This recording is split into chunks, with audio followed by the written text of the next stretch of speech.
Бүгүнкү салтанаттуу иш-чарадагы өлкөбүздүн прокуратура органдарына карата мамлекет тарабынан көрүлүп жаткан камкордуктун бир бөлүгү десем жаңылышпаймын.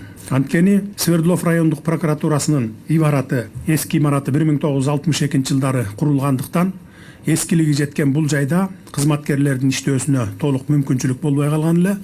Ошондуктан биз жаңы имарат куруу боюнча чечим кабыл алганбыз. Жыйынтыгында бүгүн мына ушу Свердлов райондук прокуратурасынын жаңы заманбап имаратынын ачылышында турабыз. Мындай жаңы имараттардын салынышы менен прокуратура органдарынын ишмердүүлүгүн арттырууга толук шарттар түзүлүп берилди десек жаңылышпайбыз.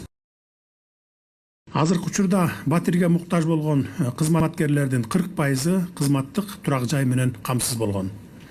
Ал эми менчик турак жай менен камсыз кылуу максатында ипотекалык насыялоо программасынын алкагында Бишкек шаарында 400 батирлүү турак жай курулууда. Мамлекет тарабынан прокуратура кызматкерлерине жаңы турак жай куруу, заманбап кызматтык имараттарды салып, тийиштүү шарттарды түзүп берүү иштери тынымсыз уланууда.